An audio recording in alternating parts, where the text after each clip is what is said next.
வணக்கம் நவநீத கிருஷ்ணன். உலக புகழ்பெற்ற அவனியாபுரம் ஜல்லிக்கட்டு போட்டி இன்னும் சற்று நேரத்தில் துவங்க உள்ள நிலையில் போட்டியில் பங்கு பெறும் ஜல்லிக்கட்டு காளைகளுக்கான மருத்துவ பரிசோதனை துவங்கியிருக்கு. அது குறித்த விவரங்கள்.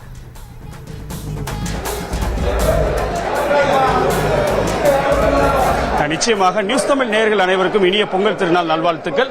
தூங்கா நகர் மதுரையில் இன்னும் சற்று நேரத்தில் வாடிவாசலில் இருந்து துள்ளி குதிக்க ஜல்லிக்கட்டு காளைகளானது தயாராகி வருகிறது. நமது ஒளிப்பதிவாளர் ராம்குமார் காட்சிப்படுத்தக்கூடிய காட்சியை கூட பார்த்தோமேனால் இந்த அவனியாபுரம் ஜல்லிக்கட்டு தைத்திங்கள் முதல் நாள் அன்று மதுரையிலே தொடங்கக்கூடிய முதல் ஜல்லிக்கட்டாக இருக்கக்கூடிய இந்த ஜல்லிக்கட்டிலே வாடிவாசலை விட்டு சீறி வரக்கூடிய காளைகளுக்கான மருத்துவ பரிசோதனை செய்யப்பட்டு வருகிறது. ஏற்கனவே அந்தந்த பகுதிகளில் இருக்கக்கூடிய கால்நடை மருந்தகங்களிலே தகுதி சான்றிதழ்கள் பெறப்பட்ட நிலையிலே தற்போது அந்த காளைகளுக்கான மருத்துவ தகுதி சான்றிதழ் மீண்டும் வழங்கப்பட்டு வருகிறது. குறிப்பாக காலை 5 மணி முதலாகவே, அதாவது முத்துப்பட்டி பகுதியிலிருந்து சற்றேறக்குறைய 2 கிலோமீட்டர் தூரங்களிலே தடுப்புகள் மூலமாக காளைகள் அனுப்பப்பட்டு வருகின்றன. முதல் 1 மணி நேரத்திற்கு 100 காளைகள் வீதம் அந்த காளைகள் அனைத்துமே அனுப்பப்பட்டு வரக்கூடிய வேளையிலே 60 பேர் கொண்ட மருத்துவர் குழுவானது இங்கே மருத்துவ பரிசோதனைகள் மேற்கொண்டு வருகிறார்கள். அதாவது நிர்ணயிக்கப்பட்ட உயரம், காளையுடைய வயது உள்ளிட்டவைகளோடு ஏற்கனவே மருத்துவ தகுதி சான்றிதழ்களோடு வரக்கூடிய காளையின் உரிமையாளர் மற்றும் ஒரு உதவியாளர் என அவர்கள் வைத்திருக்கக்கூடிய அந்த சான்றிதழின் அடிப்படையில் இவர்களுக்காக தற்போது சான்றிதழ்கள் வழங்கப்பட்டு வருகிறது. ஒவ்வொரு மணி நேரத்திற்கு 100 காளைகள் அனுமதிக்கப்பட்டு அதற்கான மருத்துவ பரிசோதனை செய்வதற்காக ஏற்பாடு செய்யப்பட்டிருக்கிறது. கிட்டத்தட்ட மதுரை மட்டுமல்லாது பல்வேறு பகுதிகளிலிருந்து வந்திருக்கக்கூடிய காளை உரிமையாளர்கள் இங்கு காத்திருக்கிறார்கள். இந்த உரிமையாளரை கேட்போம். எந்த பகுதியிலிருந்து வந்திருக்கீங்க? எவ்வளவு நாள் அந்த மாடு அவனியாபுரம் தான்.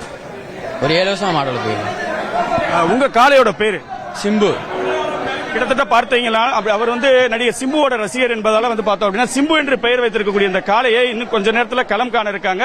நம்ம மருத்துவர் குழு பாத்தீங்க அப்படின்னா ஒவ்வொரு காளைகளுக்குமே அந்த பதிவேடு உள்ளிட்டவைகளை எழுதி வச்சுக்கிட்டு இருக்க கூட மட்டும் இல்லாம கூர்மையான கொம்புகளுடைய காளைகளுக்கு ரப்பர் குப்பிகள் பொருத்தப்பட்டு வருகிறது. அதாவது நிர்ணயிக்கப்பட்ட அந்த அளவை விட வரக்கூடிய காளைகளுடைய கொம்புகள் கூர்மையாக இருக்கும் பட்சத்தில் ரப்பர் குப்பிகள், அதாவது விளையாடக்கூடிய மாடுபிடி வீரர்களுக்கு காயம் எதுவும் ஏற்படாத வண்ணம் கால்நடை மூலமாகவே அந்த ரப்பர் குப்பி பொருத்தும் பணிகளானது நடைபெற்று வருகிறது. ஏற்கனவே சொன்னது போல சற்றேறக்குறைய 2 கிலோமீட்டர் தூரத்தில் இருந்தாலும் ஒவ்வொரு மணி நேரத்திற்கு 100 காளைகள் வீதம் இந்த காளைகளானது அனுப்பப்பட்டு வருகிறது.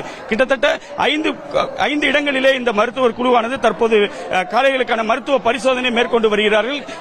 சற்று நேரத்தில் இந்த ஜல்லிக்கட்டு போட்டி தொடங்க உள்ள நிலையிலே சீறி வரும் வாடிவாசலில் இருந்து காளைகளை அடக்குவதற்காக காளையர்கள் ஒருபுறம் தயார் நிலையில் இருந்தாலும் உலகமே எதிர்பார்க்கக்கூடிய இந்த அவனியாபுரம் ஜல்லிக்கட்டு இன்னும் சற்று நேரத்தில் தொடங்க இருப்பது குறிப்பிடத்தக்கது.